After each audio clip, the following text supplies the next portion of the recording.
আমার এই যাত্রা শুরু। দেখা যায় এই ভিডিওগুলা আপনারা সবসময় আমি এই ভিডিওর মাধ্যমে বলতে চাই যে যারা নতুন কন্টেন্ট শুরু করছেন তারা সবসময় পেজে অ্যাক্টিভ থাকতে হবে সবসময়ের জন্য। আসসালামু আলাইকুম, সবাই কেমন আছেন? আজকে আমরা হাজির হয়েছি কিন্তু যমুনা নদীর তীরে। আর আমার সাথে আছে আমাদের নিউ ব্লগার। অলরেডি 1-1.5 মাস বা 2 মাস হয়েছে কিন্তু সে ভিডিও এবং তার পেজে মনিটাইজেশন অন হয়েছে। আমরা সবাই দোয়া করি যেন মিরাজুল যাতে ভালো ভালো কাজ করতে পারে এবং আমাদের পাবনা জেলার যে বিশিষ্ট ভালো ভালো জায়গা আছে সেগুলো যাতে সবাইকে তুলে ধরতে পারে। আর আরেকটা কথা, ও কিন্তু ভালো ভিডিও করে, কন্টেন্ট ক্রিয়েটার একজন। আমাদের এলাকায় কিন্তু অনেক কন্টেন্ট ক্রিয়েটার আছে, তার মধ্যে ভালো একজন কন্টেন্ট ক্রিয়েটার হলে মিরাজ একজন। তো তার সাথে কথা বলবো তার ভিডিও সম্পর্কে। শুরু করলেন আর কি ভিডিও?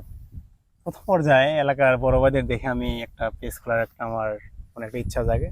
বাট আমি খোলার 1 মাস 22 দিন পর ইনশাল্লাহ আমি কন্টেন্ট মনিটাইজেশন পেয়ে গেছিলাম, আলহামদুলিল্লাহ। তারপর থেকেই আমার এই যাত্রা শুরু।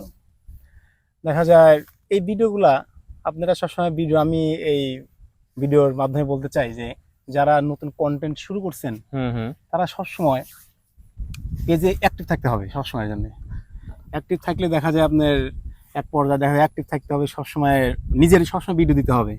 বাইরের ভিডিওগুলা দেখা যায় সবসময় মানুষ বেশি পরিমাণে ভাইলেশন যোগ করে। আপনি যে মনিটাইজেশন যে অন করছেন এটা হচ্ছে কতদিনের মধ্যে হয়েছে? 1 মাস 22 দিনের মধ্যে আমি কন্টেন্ট মনিটাইজেশন পেয়ে গেছি। এত দ্রুত মনিটাইজেশন অন করার জন্য আমরা কি করতে পারি, মানে কি কি ভিডিও ছাড়লে বা কোন টাইমে ভিডিও ছাড়লে, বা একটা প্রতিদিন আমরা কয়টা করে ভিডিও ছাড়বো, পোস্ট করব?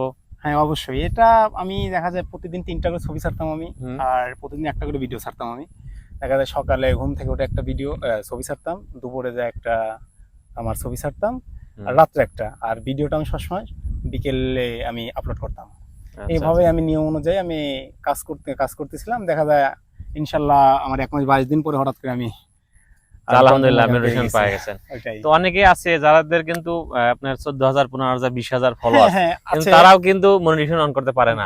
আলহামদুলিল্লাহ আপনি কিন্তু অবশ্যই আমার ফলোয়ার্স মাত্র 1700 ফলোয়ার্স, আমি কন্টেন্ট মনিটাইজেশন পেয়ে গেছি। আপনারা যারা নতুন কন্টেন্ট ক্রিয়েটর আছেন, আসলে মিরাজুলের কথাই শুনলেন, ওর কিন্তু মেহেদি মিরাজ নামে পেজ আছে যেটা 1700 ফলোয়ার্স মাত্র, তাও কিন্তু মনিটাইজেশন অন করছে। তা আপনারা যারা অনেকে আছেন যারা মনিটাইজেশন পান না, আসলে অনেকে আছে যারা ব্যাকগ্রাউন্ড মিউজিক যেগুলো লাগান কপিরাইট বা অনেক কারণে কিন্তু মনিটাইজেশন অন করতে পারেন না। আসলে কিছু কিছু নিয়ম আছে, নিয়মগুলো জানলেই কিন্তু আপনি মনিটাইজেশন অন করতে পারবেন। সবাই বলে না 5,000 ফলোয়ার্স লাগবে, মিলিয়ন মিলিয়ন ভিউ লাগবে, এমন কোনো কিছুই না। কিন্তু মাত্র 1.5 মাসের মতো পেজ খুলছে, তার মধ্যে কিন্তু মনিটাইজেশন অন করতে পারছে। যাই হোক, আমরা যারা ব্লগার আছি বা কন্টেন্ট ক্রিয়েটার আছি বা যারা নতুন কন্টেন্ট তৈরি করবে, তাদের জন্য কিছু বলতেন যদি? হ্যাঁ, আপনারা দেখা যায় সবসময় আপনারা পেজে অ্যাক্টিভ থাকবেন। পেজে অ্যাক্টিভ মানে পেজে অ্যাক্টিভ না থাকলে কখনোই মনিটাইজেশন আমি মনে করি পাওয়াটা সম্ভব না। আমি 1 মাস 22 দিনের মধ্যে যখন আমি কন্টেন্ট মনিটাইজেশন পেয়েছি, আমি সবসময় পেজে অ্যাক্টিভ থাকতাম। আমি এঙ্গেজমেন্ট সবসময় বাড়ায় রাখার চেষ্টা করছি, আমি সবসময় রিচ বেশি করার করছি। ইনশাল্লাহ আমার এরকমভাবে এক পর্যায়ে আমি কন্টেন্ট মনিটাইজেশন পেয়ে গেছি। আপনারাও সবসময় নিজের কন্টেন্ট ছাড়ার চেষ্টা করবেন, সবসময় বাইরের কন্টেন্ট আপনারা কোনোভাবেই ছাড়বেন না। আর একটা কথা, আসলে যে যেমন ভিডিও করতে চান ইচ্ছুক, এক ধরনের ভিডিও করবেন। হয়তোবা আপনি রিলস বানাচ্ছেন, আপনি হচ্ছে কমেডি বানাচ্ছেন, তার স্যাড পোস্ট করতেছেন, এরকম না, যে কোনো ধারাবাহিকভাবে ভিডিও করতে হবে। হ্যাঁ অবশ্যই অবশ্যই। ঠিক আছে, মেহেদি মিরাজ ভাইকে ধন্যবাদ। আর আমাদের ভিডিও দেখবেন সবাই, আশা করি সবাই ভালো লাগবে।